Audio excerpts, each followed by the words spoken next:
I'm Tom McQuiston, and I have a few notes too. So don't feel bad. These were written early this morning, so I'm not exactly sure if they will come across. And actually, the last time I did this was a couple of years ago, and Kyle and I were talking about this last Sunday, and it happened to be the Sunday after the Vanderbilt Ole Miss game, and we won that time too. So if I have to do this every couple of years to ensure a victory, or if that helps in any way, then I'm going to do that. Otherwise, I really would prefer not to. Anyway, I am going to focus, I guess, as a former treasurer here and stuff, I will focus on the treasurer part of it. And you know, getting back to what Mark's sermon, which was excellent, and Alice did such a good time of talking about the time and gifts of her time and talent. I can't follow that act. You've got a life of it. I've been here my lifetime, so I have some of it, but I've got a long way to go. But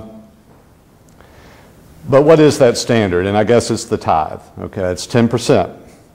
And as a treasurer, I remember that's 10%. As a former rector made it very clear to me, that's 10% of what you take in. It's your income. It's the top line.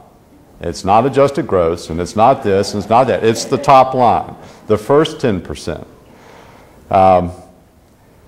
And to whom does the tithe go? Is it all your charitable giving? No, it's not. Is it what you give? No, it's what you give here.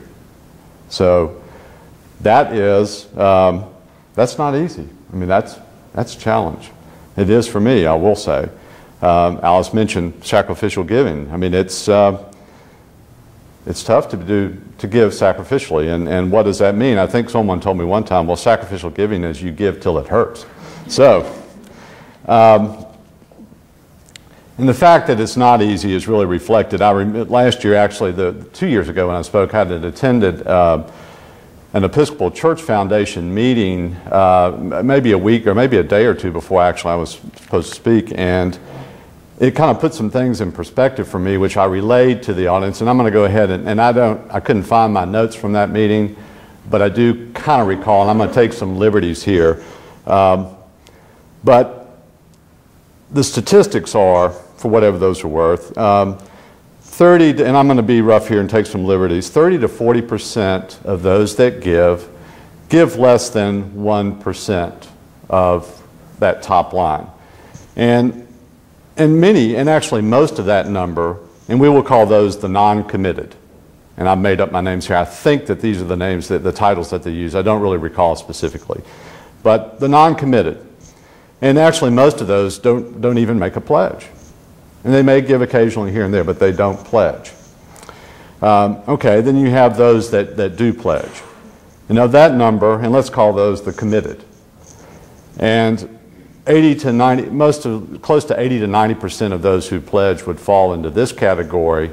And this is done on a national standard, so I'm not, but you know, as a former treasurer, these numbers kind of ring true to me as far as knowing the finances of the church and how that worked. That 80 to 90% gives some 3 to 5% of the top line.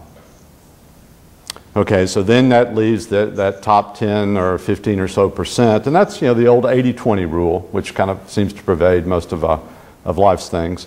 They give 10% plus. So they make that standard, and there we'll call the converted.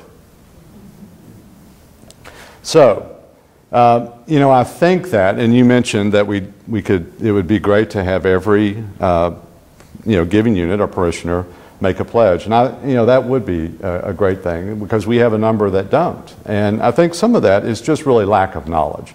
And it's up to us to get that to them. And there's another thing that I think if they really understood that our operating budget is driven by our pledges. I mean, we don't pledge, we don't have an operating budget. We don't have this big endowment that funds things. We have an endowment that funds our outreach. But that's some 10% or less of our budget. So really, what you want at this church and what drives it is your pledge. And we start every year at 0. So that's another thing. Please be timely. It doesn't cost you any more to pledge early than to pledge late.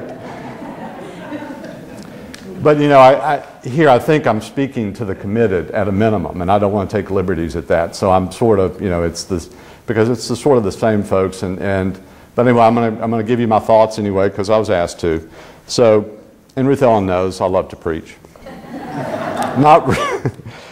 But the committed. So why the committed give? And you know, I look at myself, and I will tell you, I'm committed. I'm not converted. I'm trying to be converted. That's a lifelong, that is a pursuit. And that's something that I have made progress on since I really seriously undertook this, and I'm going to continue to make progress on that, I hope. That's my intention. And that's with Ruth Ellen's help and support. But why do you do that? I mean, I think it's out of, well, for me, it's loyalty. As I say, I was actually baptized here as an infant, so I have no other, this is my spiritual home.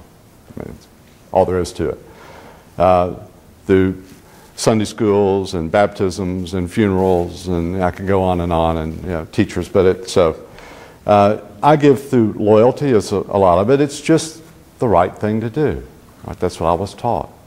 And I think maybe another reason in the day more of consumerism, which I can't say I relate to as well, as a lot of people give according to what the perceived value of this place is, the programs, etc. And I think that's a lot of what undergirds the commitment. So, how do you become converted? Well, I don't have, as Kyle asked me, he just said for me to give thoughts, not answers. So my thoughts are, you know, how do you get to the place where you don't even think about percentages? Like giving to your spouse or a child, someone you love. Do you really think about a percentage when you do that? No, percentage is irrelevant. So, you know, I think the first thing, and for me, is that, you know, I've already mentioned, this is my spiritual home. This place is a priority for me. And in my giving, it's the #1 priority. And I think it's a privilege. It's really a privilege for me to be able to give to something I love, like my family. That's how I view it. So that's sort of step one for me. And then there's that 10% that's out there. You know, that's a goal. That's something that at least gives me kind of a benchmark. And I can say, since undertaking that making that commitment, I have steadily increased towards that goal. And that's been irrespective of my top line. Every year has been an increase, irrespective of the top line. So I'm getting closer. And actually, in today's economy, I've got the denominator effect going, which, as I told Dan Duncan last year, this isn't the way I want to get to 10%, folks, is to have the, anyway, that aside. So each year is kind of what I view as a new base. And you know, the more I think about it, and I guess there's some other things that I keep in mind. I view Holy Communion as a way of, you know, my gift here is a way of saying thanks to all the things that God has brought me in my life that I have never thanked anyone for. All the people and the teachers, and it's a way of saying thanks for those things that you never really did say thank you for, or really didn't even know to say thank you for. How many people are out there, how many people in this community have supported me in ways that I have no idea and will continue to? And so, you know, and that's a gift from God. So it's my way of thanking for that. It's all those intangibles, you know, that build your faith and help you keep your faith. And there really isn't a price tag or a percentage that I think you can put on that. So I guess when it's all said and done, I think it's really a privilege to be part of this community and to give thanks for all the gifts that have come to me and over time, the gifts that come to me now, this community, and really the things that I have no idea that will come. And with that, those are my comments.